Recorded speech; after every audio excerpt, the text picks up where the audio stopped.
it's not a good reality to be in, especially, even in areas where people have been hired back, like aviation and federal public service, who we also represent. Even in those areas, you're still dealing with a scenario where people don't have a trust of their employer anymore. That fundamental relationship has broken down, and you don't know what's coming down the pipe next, right? It's very easy to silence these voices and say, well, it was COVID, you're an anti-vaxxer, you're, insert whatever name you want to call them. But at the end of the day, if we don't address this situation and get some precedent around what's allowed in this country and what's not, we're going to be facing this maybe not next month, hopefully not next year, but you'll be facing this again. Sydney Fizard for Rebel News. Across Canada, those not fully up to date with their COVID shots continue to face the aftermath of political lockdowns and vaccine mandates. Like Sheila Lewis, denied a life-saving organ transplant through the pandemic because of her vaccine status. Alberta doctors denied her, but thanks to legal efforts from Umar Sheikh of Sheikh Law, she was able to come to a satisfactory deal with AHS and doctors involved. We don't know the detail, but we do know they came to terms with Sheila Lewis. To find out more about that story, go to organsnotcoercion.ca. We spoke to Umar Sheikh of Sheikh Law recently to discuss that case, and we took the opportunity to get an update on two other legal actions his firm is taking on for the unvaccinated. First, we discussed Free to Fly, wherein a group of aviation professionals who were let go because of their vaccination status are taking the federal government to court over their wrongful dismissal. Second is Sheikh Law's battle for BC healthcare workers, terminated over their vaccine status. Although the mandate has been lifted for their employment, their termination has left many questions and real damage to our frontline workers. My name is Omar Sheikh, principal at Sheikh Law out here in Victoria, British Columbia. We represent Free to Fly, which is a not-for-profit organization comprised of various professions in the aviation industry and a number of different unions that represent those or purport to represent those people. As you know, there was a federal government mandate, an interim ministerial order that required the vaccine requirement for all folks working in what they call aerodome property. So that's people at airports, people in control towers, and certainly people on airplanes. This led to a significant degree of individuals being either suspended without pay and or terminated as a result of what was deemed non-compliance. There's a significant danger in what that vaccine choice presented, right? When we talk about airmanship and airline safety, there's an entire safety culture that's developed. For example, two pilots, a pilot and a co-pilot, can't even have the same meal on a flight for risk that they both might have food poisoning or some adverse reaction to the same meal. And so for the longest time, the rules were in place that you could not get any experimental medical procedures and continue to fly. This is an issue of safety that was put aside in the face of the vaccine mandate and for the COVID-19 vaccination, which we say is ineffective at preventing transmission and ineffective at preventing you from getting COVID. And so realistically, there's a significant downside to that. In response, what we've done is we filed a class action proceeding on behalf of aviation professionals. The class action is against the Minister of Transport, so against the Government of Canada federally. That proceeding is looking at two distinct claims. The first one is that the government, without justification, induced the breaches of the contracts of all of these aviation professionals, the various numerous contracts that each one would have. And the second part of that is that the government violated the principles of free and fair collective bargaining by violating the associative rights that are guaranteed under the Charter. And so with both of those put together, we launched a class action about a month and a half ago now. We're in process of moving that case forward and moving to certification. We look forward to being able to present the evidence in court that the government action did not have the substantiation and the justification necessary to warn what actually happened in these cases. We're going to go to the BC Emergency Health Services vax firings. First, could you just outline that lawsuit? What are we talking about here? Sure. So that's a lawsuit that we have against the provincial government. We have 55 paramedics who are involved in one way or another in that lawsuit.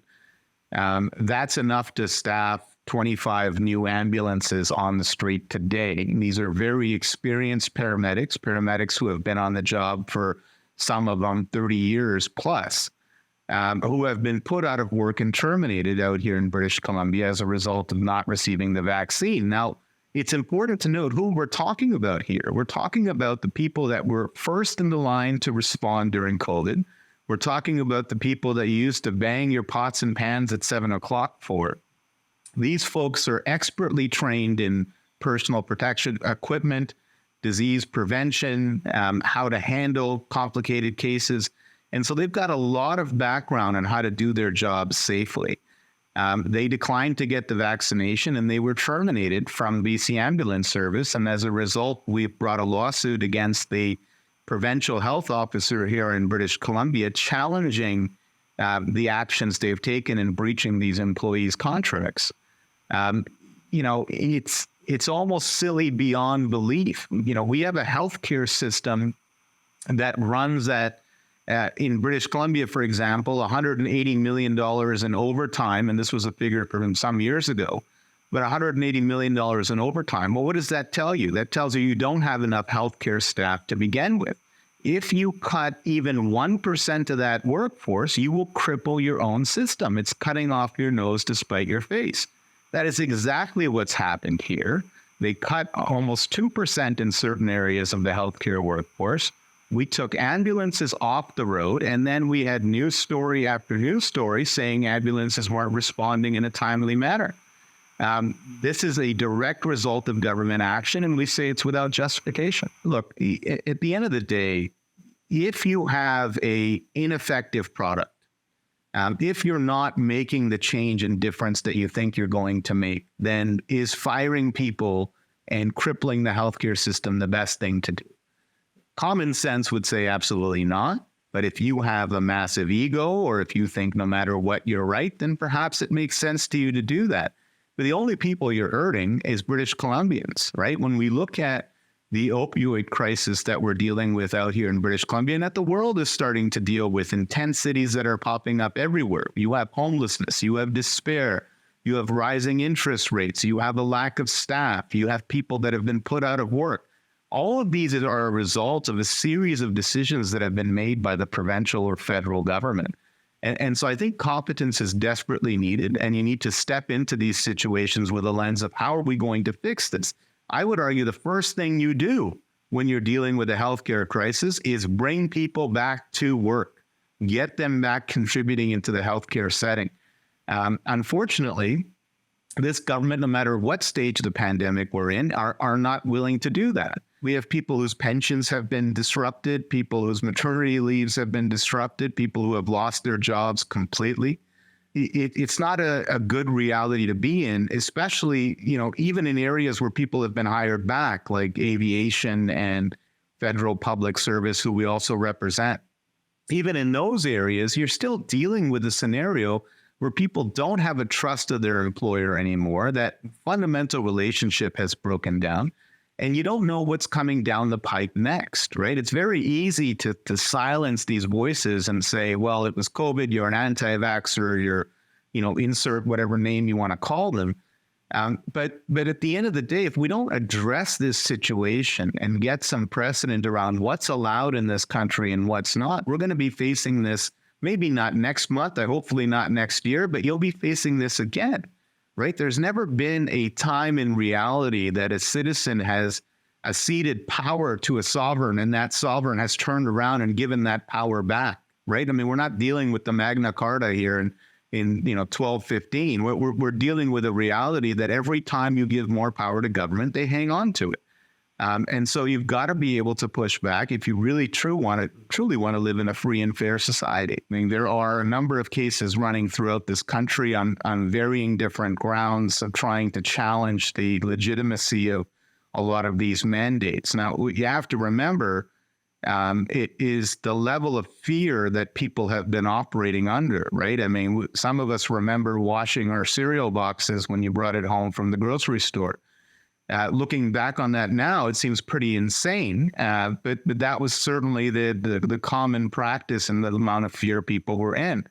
When you use a term like vaccination, that has a connotation and a historical context of being a technology that can prevent transmission and prevent the illness and get rid of the underlying disease that's out there. I mean, that's what we all look for, a vaccination. None of the clients I deal with are anti-vax. That's what they're labeled as. But when you have a product that's ineffective and you now infringe on people's rights and say, regardless of the level of effectiveness of this product, you're still going to have to take it, that's where we have a problem. That's where we say that our fundamental rights are being eroded. Our right to medical autonomy, our rights to privacy, our rights to decide what goes into our body. It's incongruent. There are some very serious questions that need to be answered around what those freedoms that we possess are. What does our charter actually mean? What do our contracts mean? And what are people allowed to do to us for not complying? And so, we're going to work through those, and there's a lot of great lawyers working through those right now, and we're hopeful to get results, but it will take time. Thanks for sticking to the end. And remember, if you want to see our coverage on the vaccine mandates and passports, go to fightvaccinepassports.com. That's where you can see the latest from us at Rebel News, telling the other side of the story. For Rebel News, Sydney Fizard. The fight isn't over. Every single Canadian not fully up to date with their COVID-19 shots and boosters is now at risk of being denied life-saving healthcare. This is why we've expanded our petition at organsnotcoercion.ca to call on the Canadian government to entirely end the mandating of these unneeded COVID treatments as requirements for real life-saving healthcare. To sign that petition, go to organsnotcoercion.ca.